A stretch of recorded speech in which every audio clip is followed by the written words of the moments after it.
The sound of Lagos, mainland 98.3 FM. Good morning to you and thank you for joining us on radio. My name is Sage Babalola. It's a pleasure to have you on radio once again on this day, the 23rd of January 2024. This is the Morning Express. We begin conversations from 5 a.m.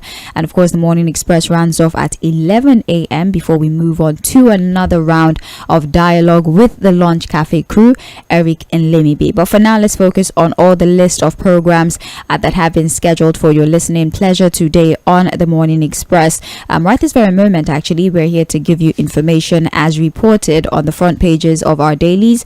We call this segment of the Morning Express Trends in the Papers. Just like the name depicts, we're picking stories from the front pages of our dailies or our newspapers, if you like. We give you these stories, we have conversations about it.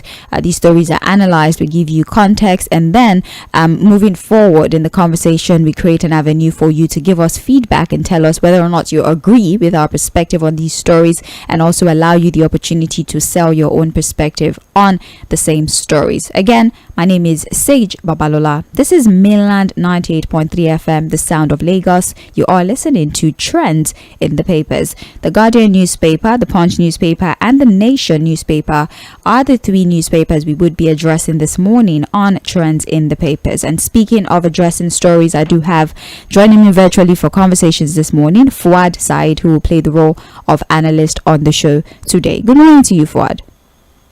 Yeah, good morning, Sage. How are you doing? I'm very well, thank you. Please tell me you're able to hear me. Perfectly. Wonderful. Perfectly. All right then. Also, please forgive me, I should have announced that earlier. We are live on Facebook and on YouTube as well, so we're very much active on social media. For those of you who probably cannot listen to the radio because you're in transit, please do well to check us on Facebook and YouTube.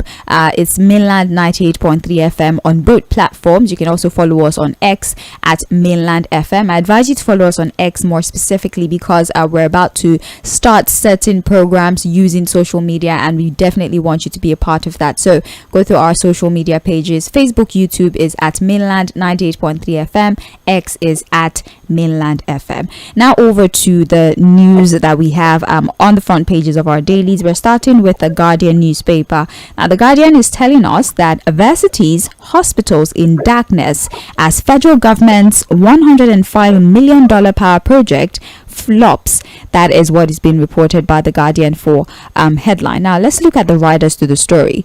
Power intervention up running at Alex Ekwueme UDUS UAM, yet to commence in Unilag OAU, abandoned in 5 others.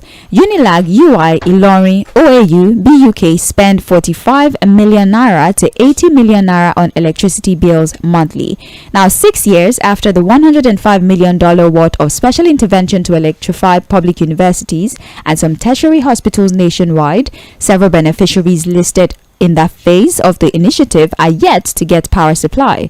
Besides the trio of Alex Ekwueme Federal University, Ndufu Alike Ikwo, Ebonyi State, and Usmanu Danfodio University in Sokoto, as well as the Federal University of Agriculture Makurdi, that confirmed and joined constant supply from the power stations, the same project in various stages of abandonment in 6 other universities and 1 hospital.